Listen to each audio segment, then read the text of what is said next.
मित्रांनो, आज आपण आलो आहोत शेतामध्ये।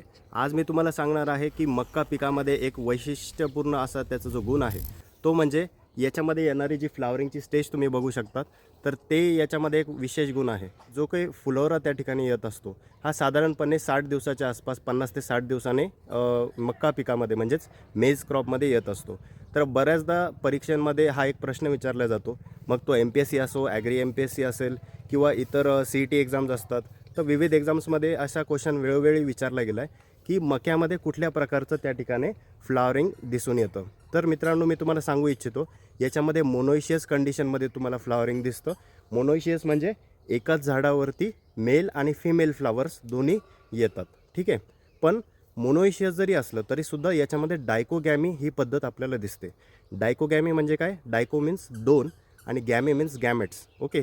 तर गॅमेट्स म्हणजे कोणता? मेल फ्लावर आणि फिमेल फ्लावर हे एकाच झाडावर जरी असले तरीसुद्धा बघा वेगवेगळ्या जागेवरती आपल्याला दिसतात।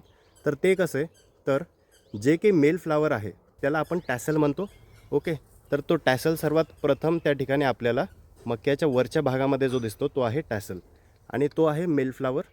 तो सर्वात पहिले येतो आणि त्याच्यानंतर त्याच्यासोबतच खाली जर आपण बघितलं जिथे की आपल्याला मक्याचे दाणे वगैरे दिसतात तर ते आहे आपलं फिमेल फ्लावर। तर त्याला ते आपण जे कॉप तयार होतो तर ते जे आहे तर त्याला सिल्किंग त्या ठिकाणी सगळ्यात पहिले येतं, तर ते झालं फिमेल फ्लावर। अशी कंडिशन त्या ठिकाणी मक्का पिकामध्ये मेजमध्ये का दिसून येते?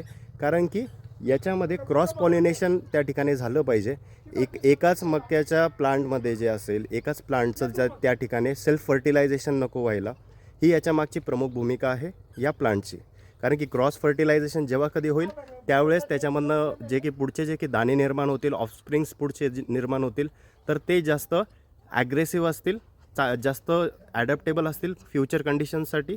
कारण की cross pollination is much good than self pollination. त्यासोबतच मित्रांनो, मक्का पिकामध्ये अजून एक टर्म आहे, त्याला म्हणतात प्रोट्रँड्री। ओके, सर्वात पहिले प्रोट्रँड्री आहे म्हणजेच काय, तर मेल ऑर्गन जो आहे, जो टॅसल आहे, तर तो सर्वात पहिले आपल्याला येताना दिसतो आणि त्यानंतर 4-5 दिवसाच्या नंतर त्या ठिकाणी जे आपल्याला जे की फिमेल ऑर्गन आहे, जी की ही सिल्किंग आहे, ही नंतर आपल्याला येताना दिसते। तर तुम्हाला ही माहिती कशी वाटली नक्की सांगा आणि एक्झामसाठी नक्की नोट करून ठेवा। मेज जो क्रॉप आहे तो कसा आहे, तो आहे प्रोट्रँडी कंडिशनमध्ये, त्यासोबत तो आहे मोनोशियस आणि ऑल्सो डायकोगॅमी म्हणजेच एकाच प्लांटवरती त्याचे जे की मेल आणि फिमेल ऑर्गन्स असतात, जे की फ्लावर्स असतात, हे कसे असतात, वेगवेगळे असतात। सो अशीच माहिती जाणून घेण्यासाठी फॉलो करा आम्ही भूमिपुत्र चॅनलला।